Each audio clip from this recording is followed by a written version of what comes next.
Assalamualaikum warahmatullahi wabarakatuh. Kami dari kelompok 2 yang beranggotakan Eka Nurramdani, Fajril Rizky Septiana, Nisa Pujianti, Nunung Citi Cantika, Rina Arifah Mulis, dan Susanti. Di sini kami akan memaparkan program yang berkaitan dengan pendidikan lingkungan hidup. Program yang kami buat bernama HCE, yaitu Healthy and Clean Environment atau Program Lingkungan Sehat dan Bersih. Mari kita mulai dari program yang pertama. Program yang pertama yaitu PC atau Plant Crops atau menanam tanaman.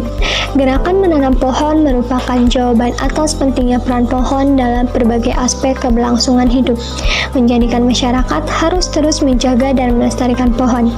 Oleh karena itu, perlu kesadaran diri sejak dini perihal melestarikan pohon agar tidak mudah terkena dampak berbagai macam bencana. Pohon bukan hanya sekedar tanaman yang indah dipandang, tapi juga memiliki banyak manfaat untuk kesehatan tubuh hingga lingkungan dalam jangka panjang. Sedemikian pentingnya menanam pohon ditandai pula dengan ditetapkannya sebagai peringatan Hari Gerakan 1 Juta Pohon pada 10 Januari. Kegiatan menanam pohon akan terlihat sepele bagi sebagian orang, namun kegiatan ini jika terus dilakukan akan memberikan dampak yang baik bagi lingkungan. Mengapa sih kita harus menanam pohon? Alasannya tidak lain dan tidak bukan karena manfaat dari pohon yang baik untuk kesehatan lingkungan. Banyak manfaat dari menanam pohon yang bisa kita rasakan di masa kini ataupun di masa mendatang. Yang pertama, membuat udara sekitar menjadi lebih segar dan sehat. Salah satu manfaat menanam tanaman ialah membuat udara menjadi lebih sehat dan juga segar. Lingkungan di sekitar rumah juga akan menjadi lebih asri dan sejuk. Kita bisa menanam pohon di taman rumah sehingga manfaatnya bisa kita rasakan seperti yang telah kita ketahui bahwa pohon mengalami fotosintesis dan menghasilkan oksigen. Oksigen yang dihasilkan oleh pohon-pohon tersebutlah yang membuat udara di sekitar menjadi segar dan juga sehat, sehingga makhluk hidup yang ada di sekitarnya akan mendapat menghirup oksigen yang bersih. Yang selanjutnya, membantu mengurangi resiko terjadinya banjir dan tanah longsor. Pentingnya menanam pohon tidak lain dan tidak bukan untuk membantu mengurangi resiko terjadinya banjir dan juga tanah longsor.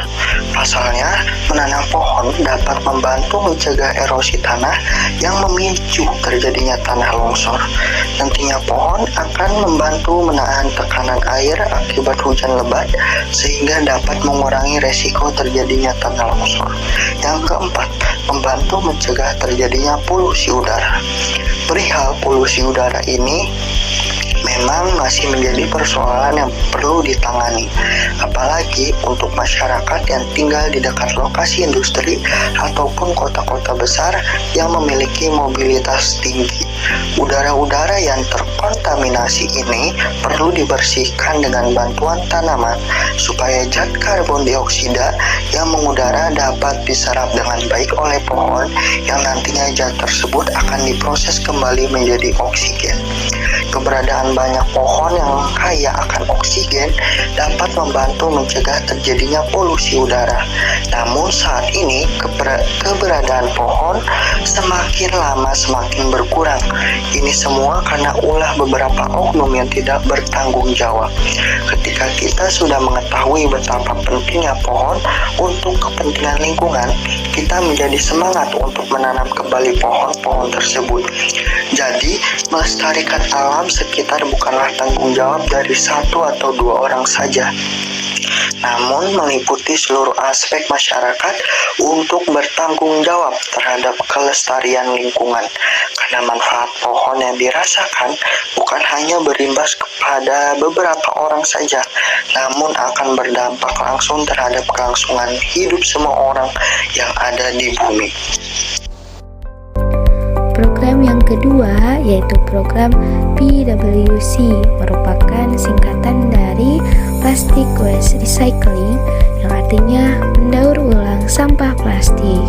Nah, program ini memanfaatkan sampah, salah satu contohnya sampah botol plastik. Adapun tujuannya yaitu untuk melestarikan sumber daya alam. Terdapat beberapa manfaat dari program ini. yaitu dapat mengurangi pencemaran akibat sampah, dapat mencegah timbulnya penyakit karena sampah itu merupakan sarang penyakit, menambah pengetahuan dan mengasah kreativitas, dan menghemat pengeluaran. Nah, program ini akan menyenangkan jika dilakukan bersama-sama karena kita mendaur ulang sampah itu menjadi sebuah kerajinan tangan yang sederhana. Kita bisa membuat berbagai macam kerajinan seperti yang akan kita buat, yaitu kerajinan berupa tempat pensil. Program ini bisa dilakukan di sekolah dasar dengan waktu 2 minggu sekali sebagai upaya untuk meminimalisir sampah yang ada, dan sampah pun menjadi bermanfaat dan dapat menghemat pengeluaran dari siswa itu sendiri. Adapun untuk membuat kerajinan ini sehingga menjadi lebih menarik, dapat menggunakan barang-barang yang tidak terpakai di rumah seperti manik-manik yang digunakan sebagai hiasan. Adapun untuk membuat kerajinan dari botol bekas ini yaitu yang pertama, memilih sampah botol plastik yang sesuai dengan yang diinginkan. Lalu yang kedua, cuci sampai bersih botol plastik yang sudah kita kumpulkan. Setelah botol plastik dicuci, lalu selanjutnya jemur botol plastik bekas di bawah sinar matahari sampai botol plastik benar-benar kering. Jika sudah, mulai buat kerajinan dengan memotong botol plastik sesuai bentuk yang diinginkan dan beri hiasan untuk mempercantik kerajinan.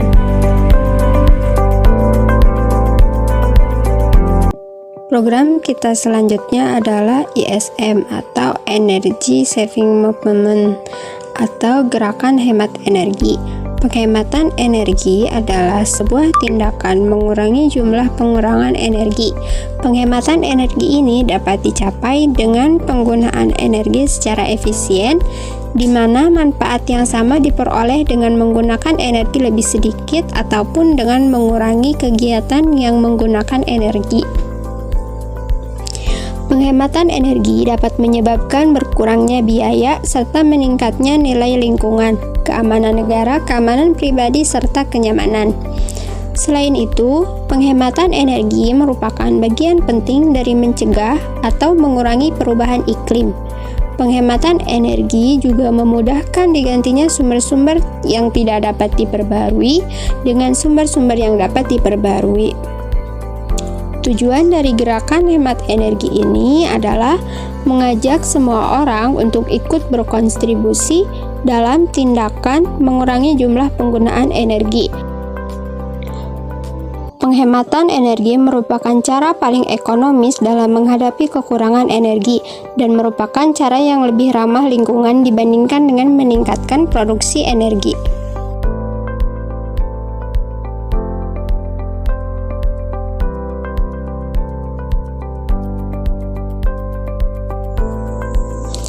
Gerakan hemat energi yang pertama adalah gerakan hemat energi air. Alasan pertama mengapa kita harus menghemat air bersih adalah agar memiliki cadangan air. Ketika sering menggunakan air bersih secara berlebihan, akhirnya apa yang terjadi? Tentu saja jawabannya adalah cadangan air semakin menipis. Oleh karena itu, kita harus menyadari bahwa dengan tidak banyaknya ketersediaan air bersih di bumi, maka harus hemat setiap harinya. Selain itu, jangan terlalu sering membuang air dari keran, hindari membuka keran terlalu besar, menggunakanlah air secukupnya. Dengan memahami hal tersebut, maka kita bisa ikut ambil bagian dalam komitmen untuk mendapatkan cadangan air yang layak bagi masa mendatang. Gerakan hemat energi yang kedua adalah gerakan hemat energi listrik. Kebutuhan energi listrik semakin meningkat dengan bertambahnya pembangunan perumahan, gedung-gedung, dan jalan. Untuk itu, kita perlu menghemat energi listrik. Adapun cara menghemat energi listrik, Di antaranya dapat dilakukan dengan mematikan lampu kalau tidak dipakai, menyalakan alat-alat listrik hanya saat diperlukan, dan mematikan barang-barang elektronik yang tidak digunakan. Misalnya, jangan menyalakan televisi jika tidak ditonton. Lalu hindari penggunaan listrik secara bersamaan. Lebih utamakan untuk membuka jendela agar ada sirkulasi udara daripada menggunakan pendingin ruangan di pagi dan siang hari. Lalu membeli tangki penampungan air untuk menghemat penggunaan pompa air listrik dan mencabut aliran listrik pada barang-barang elektronik yang sudah penuh daya listriknya. Misalnya mencabut charger HP ketika sudah dipakai. Selain itu, manfaat yang bisa kita dapatkan dengan menghemat penggunaan energi listrik adalah mampu memberikan kontribusi dalam penurunan bahan bakar fosil di alam. Seperti yang kita tahu, bahwa pembangkit listrik yang ada di Indonesia umumnya masih memakai bahan bakar fosil, sehingga kita harus menghemat penggunaan bahan bakar fosil. Nah, apa itu bahan bakar fosil? Bahan bakar fosil ini contohnya adalah seperti batu bara dan minyak. Tentunya, kedua jenis bahan bakar tersebut tidak bisa diperbaharui. Tidak menutup kemungkinan jika digunakan secara terus-menerus, bahan bakar fosil tersebut akan habis seiring dengan berjalannya waktu. Penggunaan bahan bakar ini ternyata juga mampu menimbulkan polusi udara. Salah satu cara agar dapat menghindari polusi udara adalah dengan mengurangi penggunaan kendaraan bermotor. Dengan menghemat energi, polusi udara dapat dikurangi sehingga meningkatkan kesehatan lingkungan. Selain itu, menghemat energi dengan berjalan kaki dan bersepeda daripada mengemudi dapat mencegah obesitas dengan mempromosikan gaya hidup yang sehat.